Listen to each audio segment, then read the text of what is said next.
Studio में आपका पहले बहुत बहुत स्वागत है। बहुत बहुत धन्यवाद।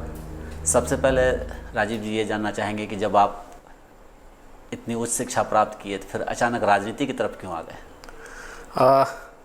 जिस समय हम लोग ग्रेजुएशन करके रांची में मैनेजमेंट कर रहे थे तो मेरा लास्ट था, तो उसी समय कुछ जो वातावरण था हमारे गांव का, जो बाघा मेरा घर है जिस गांव में, वहाँ कुछ उस तरह का वातावरण था कि कुछ बोले तो कुछ दबंग लोग के द्वारा एक माहौल क्रिएट किया जा रहा था, गांव को दूषित किया जा रहा था। तो बहुत मेरे जो प्रिय मित्र थे, उसी समय तुरंत चुनाव की भी घोषणा हो चुकी थी। Ward commissioner? हाँ, वार्ड कमिश्नर नगर निगम के तरफ से चुनाव की घोषणा हुई थी। तो सारे दोस्तों ने कहा कि एक बार चुनाव लड़ो और जो कंडीशन है उस कंडीशन में हम लोग पूरा तुम्हारा मदद करेंगे। और हम लोग ट्राई बेसिस पर ही चुनाव लड़के चुनाव को जीता। शुरू से ही मैं छात्र जीवन से ही छात्र राजनीति में भी सक्रिय रहा, जीडी कॉलेज में काम करता रहा छात्र संघ के फ्रंटों पर, और लगातार छात्र के हितों को लेके आम कॉमन जो समस्या होती है गांव समाज में, लगातार हम उस पर काम करते रहे। हर अभी तक एक जो हमारा परिवार का जो बना हुआ है कि मदद करने का सिलसिला, वो हर एंगल से हम लोग मदद करने के लिए, पब्लिक के लिए, ज़रूरतमंद के लिए हर समय तैयार रहते हैं। तो क्या लगा कि मतलब अगर आपको क्या लगा कि जब अगर हम चुनाव जीत के जाते हैं और राजनीति में आते हैं तो उन लोगों की बेहतर मदद कर पाएंगे? क्या है ये कहीं ना कहीं 100% हम सत्य मानते हैं कि जब तक कोई सदन में ना जब तक बैठे तब तक बेहतर ढंग से मदद जो होता है वो मदद नहीं कर पाएगा। आवाज़ हम सड़क पर बुलंद कर सकते हैं, आवाज़ को हम हर जगह बुलंद कर सकते हैं, लेकिन आवाज़ रखने का एक जगह है, उस जगह पर हमारी आवाज़ को नहीं रखी जाएगी, वो आम जनों की आवाज़ नहीं रखी जाएगी, तो कहीं ना कहीं जो मदद उनको करना था वो मदद हम लोग नहीं कर पाते हैं। आपने जितने भी संघर्ष किए हैं, ज़्यादातर आपने दबे कुचले लोगों की ही आवाज़ को उठाया है, तो क्या लग रहा है जब से आप इसमें राजनीति में आए हैं तो क्या उनके ये में फ़र्क पड़ा है? आप कुछ मदद कर पाए? हम लोग, संजीत भैया आप जो बोल रहे हैं कि दबे कुचले, सही बात है। हम लोग भी उसी परिवार के बच्चे हैं, कहीं ना कहीं हर जगह संघर्ष करके ही हम लोग आगे बढ़े हैं। चाहे हमारे जिस गांव में हम रहते हैं, कहीं ना कहीं माहौल बेहतर हम किए हैं, पिछले की अपेक्षा जो माहौल था उससे बेहतर करने का कोशिश किए हैं, और कहीं ना कहीं आम जनों के लिए सुलभ रहा। जो आदमी कि कोई दबंग के घर पर जाके अपनी शिकायत रखने से बेझिझक डरता था, कहीं ना कहीं आज हमारे पास हो या आसपास के जितने भी हमारे जनप्रतिनिधि हैं, अच्छे जनप्रतिनिधि जो सारे युवा जीत के आए हैं, उनके पास जाते हैं और अपनी बात को आसानी से रखते हैं। और आप अभी शहर के उपमेयर हैं, निश्चित तौर पर एक जो यहाँ के नागरिक हैं उनकी एक अपेक्षा आपसे रहती होगी कि यहाँ शहर मेरा खूबसूरत हो, बेहतर हो। विगत आप 6-7 सालों से उपमेयर पद को सुशोभित भी कर रहे हैं, तो क्या लग रहा है शहर की सूरत बदली? शहर की सूरत पहले से बेहतर हुई, ये आप भी जानते हैं। लगातार आप हमारे साथ जुड़े रहे, हम आपके साथ जुड़े रहे। शहर की सूरत पहले से बेहतर हुई है। कहीं ना कहीं जो हम लोगों की टीम का जो काम करने का तरीका है बेहतर है, और धीरे धीरे हम शहर को सुचारू रूप से लाने का जो कोशिश कर रहे हैं उसमें कहीं ना कहीं सफलता हम लोगों को हाथ लग रही है। और शहर आज भी केबी स्टूडियो में हम बैठे हुए हैं, आप हमारे सामने हैं। जो शहर में बरसात में पानी लगा करता था, जितना समस्या पानी लगने का था, बारिश में पानी जमता था, शहर के मुख्य चौराहों पर, चौक चौराहों पर पानी लगता था। जैसे आप जिला परिषद मार्केट के पास पानी लगा करता था, जैसे आप कैंटीन चौराहा पर था, स्टेशन रोड पर था, स्टेशन रोड, इन सारे जगहों पर बहुत सारे ऐसे पॉइंट हैं। जैसे सिंघोल के पास था, इधर बीपी स्कूल के पास था। कहीं ना कहीं वहाँ बेहतर, आज कचहरी के पास बारिश होती है, आधा घंटा के अंदर पानी जितना भी है, लो लैंड है, निकल जाता है। जिला परिषद के पास बारिश होती है, पानी निकल जाता है। स्टेशन रोड का भी हम लोगों ने डीपीआर माननीय मेयर साहब के नेतृत्व में राज्य योजना के अंतर्गत लगभग 3.5 करोड़ का डीपीआर हम लोगों ने जाके नगर विकास मंत्रालय को सौंपा है कि जल्द ही स्टेशन रोड का सड़क चौड़ीकरण हो, 2 लेन का हो, और उसके बाद वो जो लो लैंड है उसका फिलिंग करते हुए एक सुचारू रूप से जो शहर का पानी वहाँ जमता है वो निकलते हुए NHI और NH होते हुए आगे जो गंतव्य स्थान है वहाँ तक वो चला जाए। लेकिन जो इसी के दरमियान पूछेंगे, जो सबसे बड़ी समस्या है कि जहाँ पर उसका आउटलेट का जो लास्ट पॉइंट है वहीं पर अतिक्रमण है। आउटलेट का लास्ट पॉइंट बहुत छोटा हो गया, जिसके कारण शहर में थोड़ी बरसात में शहर में पानी जमा हो जाता है। इस बार हम और हमारे उपनगर आयुक्त अरुण बाबू लगातार अभियान में हम लोग हर जगह शिरकत करते रहे, घूमते रहे। आउटलेट जो छोटा हो गया था उस बार हम जाके उसको बेजाते मैनुअल, JCB बड़ी गाड़ी उसमें नहीं जा सकती थी, मैनुअल हम लोगों ने चौड़ा करवाया है, डीप करवाया है और पानी निकालने का कोशिश कर रहे हैं। ये हमारे नगर निगम प्रशासन की सबसे बड़ी सफलता हम कहें कि इस बार बारिश हुई, उतनी समस्याएं पिछले बार की अपेक्षा इस बार नहीं हुई, जबकि बारिश भी इस बार औसतन पिछले बार से कहीं ज़्यादा हुई है। सही बात। और जो भी अभी जहाँ भी पानी लग रहा है उन सारे जगह पर हम लोग कोशिश कर रहे हैं कि पानी निकाल ले, या दूसरा उनके लिए व्यवस्था सड़क, अगर आदमी वहाँ के लोकल आदमी को आपत्ति ना हो तो सड़क चौड़ीकरण करके, ऊंचीकरण करके पानी ना लगे सड़क पर, वो हम लोग व्यवस्था कर रहे हैं। सर, जो एक आम नागरिकों की मूलभूत समस्याएं होती है तो सड़क को लेकर होती है, पेयजल को लेकर होती है, तो क्या लग रहा है कि ये मिला है क्या? अब पेयजल योजना भी चल रही है, मुख्यमंत्री नल जल योजना, हर घर नल जल योजना चल रही है। बिहार सरकार ने बुडको के हैंडओवर कार्य को दिया है और बुडको का जो कार्य प्रगति है तोड़ तो रही है, पाइपिंग वो हर घर में कर रही है, लेकिन उसका जो तुरंत उसका रेनोवेट करके तुरंत उसकी ढलाई वो नहीं कर रही है, जिससे आम जन को समस्या हो रही। लगातार हम बैठकों में, लगातार हम अपने विभागीय मंत्री महोदय को, प्रधान सचिव महोदय को लगातार हम लोग लिख रहे हैं कि इस तरह का ये कर रहा है, सड़क को तोड़ रहा है और सड़क को तोड़ के फिर वो छोड़ दे रहा है। आम जन को भी परेशानी है और एक जनप्रतिनिधि होने के नाते हम लोगों को भी परेशानी होती है कि पब्लिक के उन सवालों से भी जूझना हम लोगों को पड़ता है, जिसके दोषी हम लोग जनप्रतिनिधि नहीं हैं, जिसकी सरकार ने बेजाब्ते विधिवत आवंटन कर रखी है पैसे की कि सड़क टूटने के बाद तुरंत इस सड़क को बनाया जाए। लगातार आप इसके खुद हम लोगों के निगम से जुड़े हुए हैं, लगातार मेयर साहब के द्वारा एग्जीक्यूटिव इंजीनियर साहब को लगातार बोला जा रहा है, लगातार पत्राचार हो रहा है कि तुरंत इसका मरम्मत करवाया जाए, जो सड़क को आप तोड़ रहे हैं उसको मरम्मत करके काम आगे बढ़ाइए। उस नल जल योजना के कारण एक काम मेरा सीवरेज योजना है, सीवरेज के कॉन्ट्रैक्टर अच्छे हैं, कार्य अच्छे ढंग से कर रहे हैं, वो काम भी कहीं ना कहीं हैम्पर हो रहा है, रुक रहा है। नल जल की जो स्थिति है उस स्थिति को देखते हुए सीवरेज को भी कोई आदमी करने के लिए नहीं दे रहा है। लेकिन सीवरेज योजना का जो हमने अपने आप में जो आकलन किया है, बेहतर कंपनी है, काम भी उसका जहाँ हो रहा है वो तोड़ भी रहा है और बना भी रहा है और सड़क को वो पुराने रूप में वो स्थापित भी कर रहा है। तो सर, नल जल योजना के कारण जो सड़क को तोड़ा जा रहा है, तो उससे तो एक है कि नागरिक को असुविधा भी हो रही है और नगर निगम की बदनामी भी हो रही है। हाँ, तो इसके लेकर तो आप लोग क्या असहाय जैसे महसूस हो रहे हैं? असहाय महसूस नहीं, हमने बात किया है एग्जीक्यूटिव इंजीनियर साहब से, मेयर साहब लगातार प्रयासरत हैं। लॉकडाउन खुलता है, हम लोग माननीय मंत्री महोदय और प्रधान सचिव महोदय को भी स्पष्ट रूप से अवगत करवाएंगे कि इस स्थिति में काम करना बड़ी मुश्किल हो रहा है। तो लेकिन सर, वो किस तरीके की योजना चल रहा है कि जो अभी उसके जुलाई में अब लगभग 2 दिन जुलाई के बचे हैं और उसका डेट भी ख़त्म हो जाएगा और अभी तक 30 से 40% ही योजना सर ज़मीन पर नज़र आ रही है।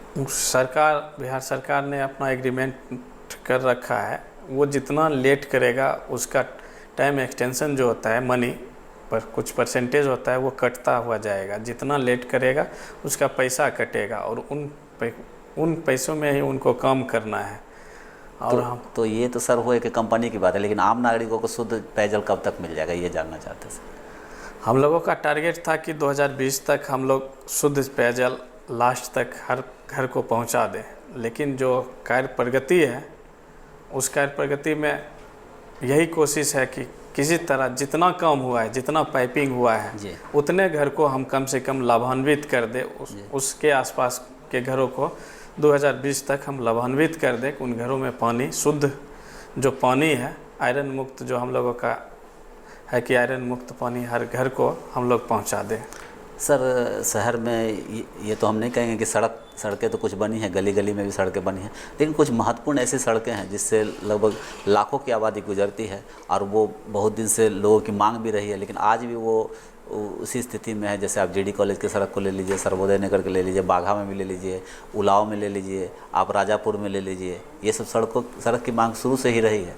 तो इसका क्या इस कार्यकाल में हो जाएगा पूरा सर? ये सारे सड़क राज्य योजना अंतर्गत भेजी गई है। सारे सड़क की स्वीकृति बिहार सरकार के द्वारा मिल चुकी है। कॉन्ट्रैक्टर लाइनअप है। जीडी कॉलेज के पीछे काम भी चल रहा है, सर्वोदय नगर का भी काम चल रहा है, बाघा का भी काम चल रहा है, और उलाव के बारे में आप बता रहे हैं, उलाव के बारे में भी उसका भी पैसा सरकार ने स्वीकृत कर दिया है। और ये चारों सड़क के बारे में आपने बताया, चारों सड़क 2020 में पब्लिक को हम लोग देने जा रहे हैं। सर ये जो एक शहर की और सबसे बड़ी समस्या हुआ है जाम की समस्या, और जब भी लगा है कि जाम को लेकर कुछ समस्या ज़्यादा बढ़ी है तो उस समय नगर निगम असहाय जैसा महसूस हुआ। क्या लगता है सर उसको? जाम की समस्या शहर के लिए बहुत बड़ी समस्या है। आपका सवाल जायज़ है। जाम की समस्याओं को लेकर लगातार निगम प्रशासन, जिला प्रशासन से पुलिस बल की मांग करती रही है, और जिला प्रशासन से पुलिस बल और साथ प्रतिनियुक्त पदाधिकारी भी मांग रही है कि जाम की समस्या को हम लोग कहीं ना कहीं उसमें सफलता कुछ ना कुछ हासिल हुआ है। जो जिला के पुलिस कप्तान के द्वारा हम हर वैसे चौक चौराहे पर पुलिस की तैनाती हुई है, लेकिन जिला प्रशासन से हम लोग जो मांग कर रहे हैं, अतिक्रमण जो हमारे सड़क का हो चुका है उसको मुक्त कराने का, तो जिला प्रशासन के द्वारा पुलिस बल का लगातार हम लोग मांग कर रहे हैं, लेकिन जिला प्रशासन से पुलिस बल अभी हम लोगों को नहीं मिल रहा है। अभी तो विगत 4-5 महीने से ये हम लोग कोविड-19 में सब लगे हुए हैं। पूरा देश ही कोविड-19 से लड़ रहा है, तो इस बीच में हम लोग कोई अतिक्रमण का कोई ड्राइव हम लोग नहीं चलाए हैं। सर कोविड-19 की बात करें तो ये बात तो मैं भी मानता हूँ कि आप लोग, आपका जो विभाग है नगर निगम जान पर खेल कर ही काम कर रहा है इसको लेकर, लेकिन फिर भी क्या लगता है कि सर शहर का जो भी 45 वार्ड है, तो क्या सब में आप लोगों ने सैनिटाइज अच्छे ढंग से कर दिया, साफ़ सफाई का काम हुआ है? सैनिटाइज का काम हम आपके माध्यम से भी बोलना चाहते हैं। लगातार हम बोलते हैं कि हर एक वार्ड में माननीय पार्षद और जमादार के नेतृत्व में, जो हमारे जमादार हैं उनके नेतृत्व में सैनिटाइज हम लोग करवा रहे हैं, और उसके बाद उससे हटके भी हम कुछ मेन पावर रखे हुए हैं। लगातार हमारे 500 सफाई कर्मी, जिसको हम सच में कहें तो हमारा कोरोना योद्धा, जिसको हम संज्ञान दे सकते हैं इस शहर के लिए, अगर कोई है तो हमारे सफाई कर्मी जो लगातार काम कर रहे हैं और बेझिझक। आज तक हम आपके चैनल के माध्यम से बताते हैं कि अभी तक कोई हमारे कर्मी शिकायत तक करने के लिए नहीं आए हैं कि सर हम जो होता है कहने का, जो हम गांव घर में कहते हैं कि काम से कुछ आदमी भागना चाहते हैं तो कहते हैं हम कोरोना है, हम काम नहीं करेंगे। एक भी कर्मी हमारे ऐसे नहीं आए जो बोले हम काम नहीं करेंगे। सारे हमारे कर्मी जितने भी कोरोना फाइटर्स हैं हमारे, सारे लोग सुबह से लेकर जो उनका टाइम है 2 बजे तक ईमानदारी पूर्वक काम कर रहे हैं। हर एक वार्ड में सफाई कर रहे हैं, हर एक जगह जाकर सैनिटाइजिंग कर रहे हैं। और कुछ जगह जो पब्लिक प्लेस है, जैसे समाहरणालय है, एसडीओ साहब का कार्यालय है, पुलिस अधीक्षक महोदय का कार्यालय है, कचहरी कैंपस है, आपके शिक्षा विभाग के पदाधिकारी का कार्यालय है, जैसे एसओएस जो हमारा बालगृह है, हमारे बच्चों का जो बालगृह है, वहाँ आइसोलेशन सेंटर भी है, आइसोलेशन सेंटर, हर जगह पर हमारे कर्मी कहीं ना कहीं पर डे जाते हैं और हर जगह पर जाके वो सैनिटाइज कर रहे हैं। बस स्टैंड हो, इन सारे जगहों पर पब्लिक प्लेस जहाँ भीड़ भाड़ ज़्यादा है, सब जगह जा रहे हैं, सब जगह सैनिटाइज कर रहे हैं। और रही आप पूछ रहे थे कि हर वार्ड में 4500 वार्ड में हम लोगों ने सैनिटाइज की व्यवस्था की है। सैनिटाइज हम लोग ने माननीय पार्षद और जमादार के नेतृत्व में हमने सारे वार्ड में नगर निगम प्रशासन के द्वारा भेजा गया है। साथ ही साथ जो मैनुअल मशीन है, जो पीठ पे लाद के हम लोग जो सैनिटाइज करते हैं, हर वार्ड में एक 2 मशीन हम लोग भेजे हैं कि अपने वार्ड के सफाई कर्मी के ज़रिए अपने वार्ड को आप सैनिटाइज कीजिए। लगातार हम लोग चूना ब्लीचिंग करा करके चूना ब्लीचिंग भी भेज रहे हैं। ज़रूरत पड़ने पर हम लोगों ने, अब बरसात का मौसम शुरू है, हम लोग एंटी लार्वा भी शुरू कर रहे हैं। तो लगातार हम लोग सफाई से लेकर इन सारे चीज़ों पर काम कर रहे हैं। और ये अनवरत ये नहीं कि इस कोरोना मतलब हम लोग कोविड-19 में हैं इसलिए हम सैनिटाइजिंग एंटी लार्वा और चूना ब्लीचिंग ये हमारा रेगुलर का है। ये लोग हम लोगों का शेड्यूल बना हुआ है, उस शेड्यूल का है एंटी लार्वा और चूना ब्लीचिंग हम लोग छींटते रहते हैं। ये सीजनली है, हर सीज़न में हम छींटते हैं। ये सालाना मेरे कैलेंडर में, नगर निगम के कैलेंडर में ये सब है।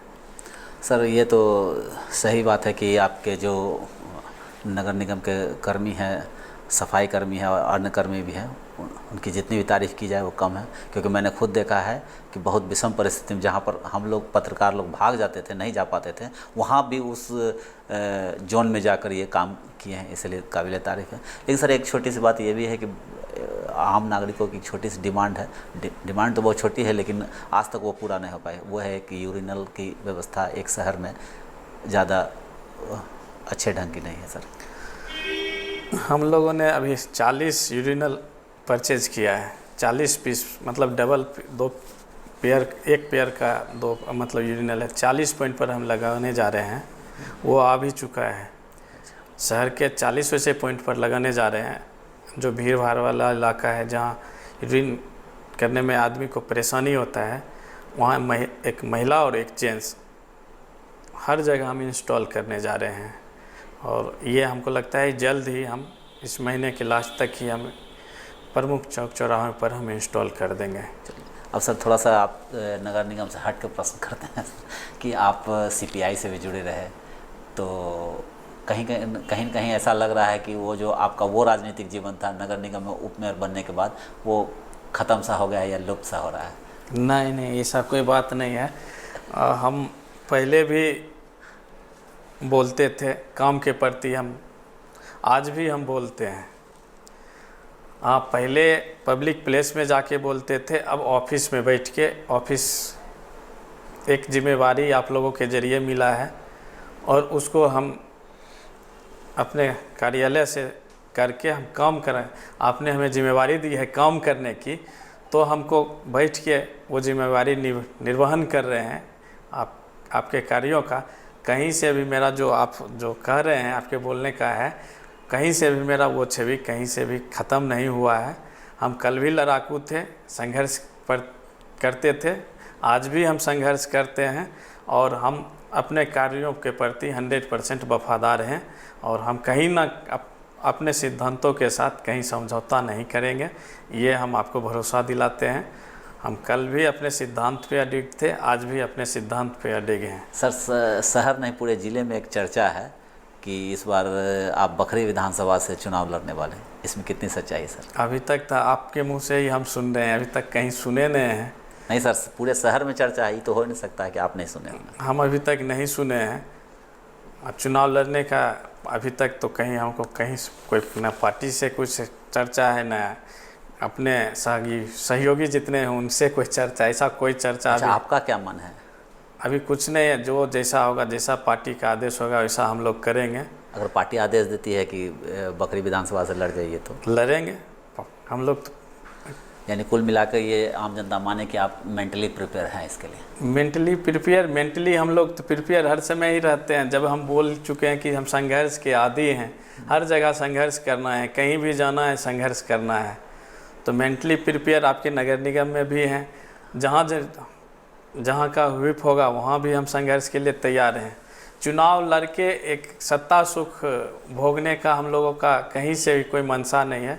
चुनाव लड़के उस क्षेत्र को बेहतर बनाने का मंशा रहता है। आज बाघा ही है मेरा, 10 साल में कहीं ना कहीं मेरा गांव है बदला है, कहीं ना कहीं मेरे आसपास का जो गांव है वो बदला है, कहीं ना कहीं शहर की भी फिजा बदली है 10 सालों में। पिछले के 10 साल और अभी के 10 साल में बदला है। हाँ, कुछ जगह रही है त्रुटि, अपनी त्रुटि को भी हम छिपा नहीं सकते हैं। कुछ जगह पे नहीं हो सका है काम, लेकिन अधिकतर जगहों पर काम हुआ है। और मैं इस टेन्योर का बात करता हूँ, इस टेन्योर में तो हम लोग खुली किताब हैं। खुली किताब है कि आदमी जानना चाहेगा कि क्या काम हुआ है। तो बेजाब्ते हम लोगों ने 3 वर्ष हम लोग का पूरा हुआ तो हमने लोगों ने एक बुकलेट जारी कर दिया कि मैंने क्या क्या काम किया माननीय मेयर साहब के नेतृत्व में। फिर मेरा 4 साल हम लोगों का पूरा होने वाला है, फिर हम लोगों का बुक बन के तैयार है। लॉकडाउन हटते के साथ हम लोग बुक भी जारी करेंगे कि आदमी जाने कि हम लोगों ने काम किया है। हाँ, रही जो आप बोलना चाह रहे हैं कि लाइमलाइट में आके जो काम करने का था तरीका, हम लोग ने शांति से बैठ के काम किया, ज़मीनी स्तर पर काम किया है और काम दिखता है, हर वार्ड में दिख रहा है। अच्छा, एक चीज़ ये पर्सनली सवाल आपसे करना चाहिए, जानना चाहेंगे कि जब आप पढ़ाई कर रहे थे और एक अपना बनाया था कि हम नौकरी में जाएंगे, तो वो जीवन ठीक लग रहा था कि आप जब इसमें आ गए तो ऐसा तो नहीं लग रहा है कि अफसोस जैसा कि भाई नहीं वही बेहतर था, ये ज़्यादा ठीक नहीं? क्या लग रहा है आपका, क्या सोच रहे हैं कि नहीं यही इसी को आगे कंटिन्यू करना है? कि नहीं, स्टूडेंट लाइफ में मोटो रहता है, किसी को रहता है कि एक मोटो रहता है कि हम प्रशासनिक पदाधिकारी बने, किसी का रहता है कि मोटो कि हम बहुत सारे ऐसे बच्चे हैं जो बेहतर शिक्षा के क्षेत्र में बेहतर कार्य करते हैं, लेकिन उनका मोटो रहता है कि हम एक अच्छे शिक्षक बने, जाके हम प्रशासनिक पदाधिकारी बन के जो करेंगे वो 100 विद्यार्थी को हम प्रशासनिक पदाधिकारी बना के बेहतर माहौल बना सकते हैं। कुछ लोग का रहता है देशभक्ति, अंदर से देशभक्ति भरा रहता है कि एक हम अगर ये कर सकते हैं तो 100 आदमी को हम तैयार कर सकते हैं।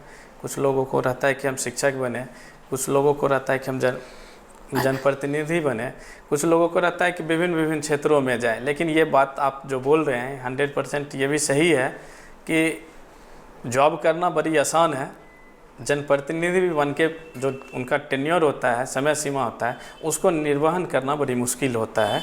और मुश्किल की घड़ी होती है कि बेदाग होके निकलना 5 सालों में, ये सबसे बड़ा चैलेंज का चीज़ होता है। तो क्या लगता है कि आप बेदाग निकल जाएंगे ये इस टेन्योर में? हाँ, हम लोग इस टेन्योर का तो हम लोग गारंटी लेते हैं कि बेदाग होके ही निकलेंगे, कहीं से दाग नहीं लगेगा। इसका तो हम लोग गारंटी लेते हैं। जिनके नेतृत्व में हम काम कर रहे हैं, जिनके कहीं से उस तरह का कोई मामला नहीं है, कहीं से कोई आदमी एक करप्शन का या चाहे किसी चीज़ का पक्षपात का भी कोई आरोप नहीं लगा सकते हैं। हम निष्पक्ष हो के जो हमारे थे, जो हमको मत दे के मेयर डिप्टी मेयर बनाए, जो हमारे विपक्ष में भी थे, उन सब का हम लोगों ने ख्याल रखा है। हमारी पूरी टीम ने किसी के साथ कोई भेदभाव नहीं किया और इस टेन्योर में तो कहीं करप्शन का कोई एक भी आरोप लग ही नहीं सकता है। और जो लगाते भी हैं वो पब्लिक के बीच जाके पूछ ले कि ये दोनों आदमी कहीं से है, तो पब्लिक खुद जवाब देगी। चलिए सर, आपके इस वीडियो में आ रहा बहुत अच्छी और बड़ी बड़ी बातें भी बताई है। उम्मीद है कि आपके टेन्योर में जो एक आम नागरिकों की मूलभूत समस्या है उसका निदान हो जाएगा। तो मैं एक आखिरी सवाल सर एक करना चाहेंगे कि हम लोग का एक छोटा सा प्रयास है सर, ये इंटरव्यू जैसा, हम लोग के हमारे जो डॉक्टर साहब हैं, डॉक्टर रोशन सर जी, उनका एक प्रयास है कि जो भी प्रतिभा, अगर जो छोटी से छोटी भी अगर प्रतिभा हो तो वो भी समाज के सामने आए, उसको लाने का हम लोग प्रयास कर रहे हैं। इसको लेकर आपका क्या कोई शिकायत या सुझाव? सबसे पहले तो रोशन सर को बहुत बहुत धन्यवाद देते हैं, जो डॉक्टरी पेशा में रहते हुए भी समाज के वैसे बेहतर तमाम जो इंसान हैं, जो समाज के क्षेत्रों में बेहतर कर रहे हैं, समाज को सही दिशा में ले जाने का कार्य कर रहे हैं, चाहे जिस विधा में हो, वैसे लोगों को अपने स्टूडियो बुला रहे हैं, उनका इंटरव्यू ले रहे हैं, उनका ओपिनियन जान रहे हैं और उनकी सोच को पब्लिक के बीच ला रहे हैं। इसके लिए रोशन सर को बहुत बहुत धन्यवाद देते हैं, दिल से बहुत बहुत शुभकामना देते हैं कि उनका जो ये सोच, जो भी सोच के ये केबी स्टूडियो बनाए हैं या केबी स्टूडियो का जो कार्यक्रम है वो सफल हो, और भविष्य में जो वो प्रतिभावान जितने भी हमारे ज़िले के प्रतिभावान जो जिसके प्रति उनकी सोच है, उनका जो भी सोच रहे, प्रतिभावान खिलाड़ी हो, प्रतिभावान विद्यार्थी हमारा हो या जिन विधा में हो, जिस तरह का मदद हम लोगों से चाहेंगे, हम लोग पूरे अपनी टीम उनके प्रति 100% वफादार रहेंगे और मदद देने के लिए, मदद के साथ साथ उनके पीछे खड़े रहेंगे। बहुत बहुत धन्यवाद। धन्यवाद सर।